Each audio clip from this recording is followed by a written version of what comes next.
कि फूल शाखों पर खिलने लगे तुम कहो, जाम जिंदों को मिलने लगे तुम कहो, चाक सीनों के सिलने लगे तुम कहो, इस खुली झूठ को, जहन की लूट को मैं नहीं मानता, मैं नहीं जानता।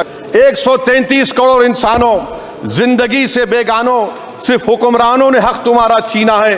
खाक ऐसे जीने पर यह भी कोई जीना है, बेशऊर भी तुमको बेशऊर कहते हैं। सोचता हो ये नादान कैसे हवा में रहते हैं। 133 करोड़ इंसानों, कब तक ये खामोशी, चलते फिरते जिंदानों, गरीब खवातीन, नौजवानों, किसानों से रोने की सदाएं आती हैं। जब शबाब पर आकर खेत लहलाता है, किसके नैन रोते हैं, कौन मुस्कुराता है। काश तुम भी समझो, काश तुम भी जानो, किस कदर भयानक है जुल्म का ये ढब देखो। रक़्स आतिश व आहन देखते ही जाओगे, होश में ना आओगे। बजट की स्पीच में फाइनेंस मिनिस्टर ने 4 बरादरियों का जिक्र किया। भारत की सबसे बड़ी अक़लियत मुसलमान है, 17 करोड़। मैं हुकूमत से जानना चाहता हूं कि क्या 17 करोड़ मुसलमानों में गरीब नहीं है, नौजवान नहीं है, किसान नहीं है, ख़वातीन नहीं है। वतन अजीज़ में सबसे गरीब मुसलमान है, सबसे ज़्यादा नाखवानगी मुस्लिम ख़वातीन में। AIDS और PLFS का डेटा ये बताता है कि मुसलमानों में सबसे कम असासे हैं और कंजम्पशन लेवल दूसरे मजहबी ग्रुपों के बनिस्बत सबसे कम है। तालीमी इदारों में मैडम 15 और 24 साल की उम्र में भर्ती एनरोलमेंट में मुसलमानों की सिर्फ 29%, शेड्यूल कास्ट की 44%, हिंदू OBC के 51% और हिंदू अपर कास्ट की 59% है। हायर एजुकेशन मुसलमानों का एनरोलमेंट सिर्फ 5% है। PLFS का 2018-19 का डेटा वेज एम्प्लॉयज बताता है कि मुसलमान 22% थे, 2022-23 में 15% हो चुका है। सेल्फ एम्प्लॉयमेंट में मुसलमान हिंदू सिख से ज़्यादा 58.4% है। रेगुलर वेज एम्प्लॉयमेंट में सबसे कम मुसलमान है 15% और कैजुअल लेबर में सबसे ज़्यादा मुसलमान 26% है। तो मुसलमानों का शेयर रेगुलर एम्प्लॉयमेंट में लॉस हो रहा है एम्प्लॉयमेंट का। मुसलमान नौजवानों का ना रोज़गार मिलता है, ना तालीम के मौक़े, ना हुकूमत उनको कोई तरबियत सहूलत दी जाती है। मैं मोदी हुकूमत को एक मुसलमानों का एक अछूत बना दिया है, ना कोई सियासी नुमाइंदगी है, ना मुल्क की तरक्की में इनका कोई हिस्सा दिया जा रहा है।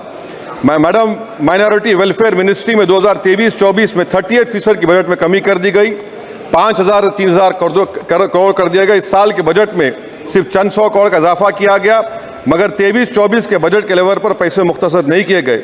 ये मोदी हुकूमत की बदनीयती और झूठा कमिटमेंट अक़लियतों के ताल्लुक से। तालीम के उस अक़लियती स्कॉलरशिप मैडम अक़लियतों के गरीब तलबा और तालिबात को दी जाती रकम में कमी कर दी गई। 2019 में मोदी ने कहा था कि 1 करोड़ स्कॉलरशिप दिए जाएंगे, अब सिर्फ 58 लाख दिए जा रहे हैं। 47% अक़लियती एप्लीकेंट्स को हर साल स्कॉलरशिप से महरूम कर दिया जा रहा है। 10 साल से मैं कह रहा हूं कि डिमांड ड्रिवन करो। डिमांड ड्रिवन के लिए सिर्फ 3,000 करोड़ की जरूरत है, मगर ये हुकूमत सच्चाई को और ईमानदारी से काम नहीं कर रही है। 2007 और 8 से माइनॉरिटी स्कॉलरशिप का नंबर इजाफा नहीं हुआ है। Pre matric scholarship madam Kundu committee ने कहा कि मुसलमानों में drop out rate primary level पर होता है, तो हुकूमत ने 9th क्लास से प्री मैट्रिक स्कॉलरशिप पैसे दे रही है। NDMC की इक्विटी मैडम 800 करोड़ एक मजाक है। PMGAV के में 910 करोड़ दिए गए। सारी दुनिया जानती है कि जहां मुसलमान बसता है गांव में, शहर में, वो अंडर डेवलप एरिया है और आप मजाक करें ऊंट के मुंह में जीरा देकर। हज में 97 करोड़। हज कमेटी एक रिश्वत का मरकज बन चुका है। प्राइवेट टूर ऑपरेटर्स के एक लाइसेंस के लिए पैसे देना पड़ता है, बिल्डिंग सिलेक्शन के लिए पैसे देना पड़ता है, मीना मुजदलफा में कंपनी के सिलेक्शन के लिए पैसे देना पड़ता है। मैं हुकूमत से मुतालबा करता हूं कि ख़त्म किया जाए और CBI से इंक्वायरी करवाई जाए। मोदी हुकूमत को अक़लियतों, बिल्कुल मुसलमानों से नफरत को ख़त्म करना पड़ेगा।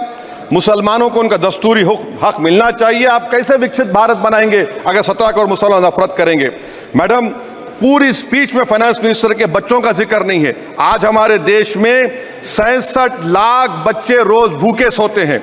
46 मिलियन बच्चे स्टंटेड हैं मेल न्यूट्रिशन की वजह से। 25 मिलियन बच्चे वेस्टेड हैं। मासूम बच्चों की यह बदकिस्मती और बदबख्ती है कि एक शख्स चाय बेचकर वजीर आजम बन गया। इंटर्नशिप प्रोग्राम मैडम 5 साल में आप 1 करोड़ लोगों को इंटर्न कराएंगे, यानी एक कंपनी को 4,000 लोगों को ट्रेन करना पड़ेगा। मुझे बताइए क्या ये बड़ी कंपनी का माने क्या है? It is unachievable. Will it be based on market cap, revenue, employ size? May be prime minister Modi is saying to Agniveer to do internship after 4 years of service in armed forces. Madam, 21 billion people have given up all hope and stopped looking for jobs.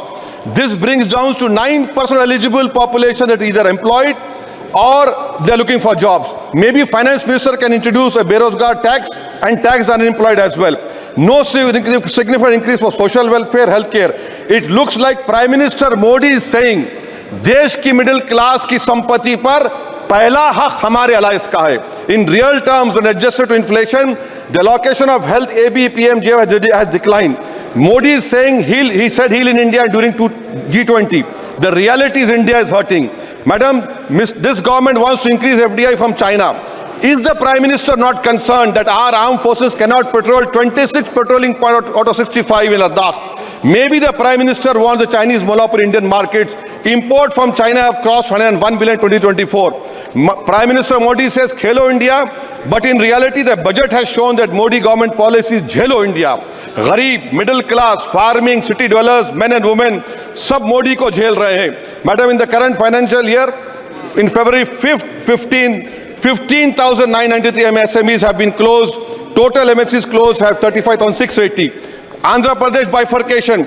This parliament passed a law. For last 10 years, Modi government has shown their intellectual dishonesty in not giving ITR, IIM, Bairam Steel Factory, Railway ko Khazipet, recognition of Palmaru as National Education Project. This shows intellectual dishonesty of this government. Madam, I end my speech by quoting a famous poet, and I'm amending certain verses. 133 crore इंसानों, जिंदगी से बेगानों, सिर्फ हुक्मरानों ने हक तुम्हारा छीना है. खाक ऐसे जीने पर यह भी कोई जीना है. बेशऊर भी तुमको बेशऊर कहते हैं. सोचता हो ये नादान कैसे हवा में रहते हैं. 133 करोड़ इंसानों, कब तक ये खामोशी? चलते फिरते जिंदानों, गरीब खवातीन, नौजवानों, किसानों से रोने की सदाएं आती हैं. जब शबाब पर आकर खेत लहलाता है, किसके नयन रोते हैं, कौन मुस्कुराता है? काश तुम भी समझो, काश तुम भी जानो किस कदर भयानक है जुल्म का ये ढब. देखो रख से आतिश व आहन देखते ही जाओगे, होश में ना आओगे. और अनएम्प्लॉयमेंट पर अभी बोला गया नौकरियां दे रहे हैं, तो शायर ने इनके बारे में अच्छा कहा कि फूल शाखों पर खिलने लगे तुम कहो, जाम जिंदों को मिलने लगे तुम कहो, चाक सीनों के सिलने लगे तुम कहो. इस खुली झूठ को, जहन की लूट को मैं नहीं मानता, मैं नहीं जानता. शुक्रिया मैडम.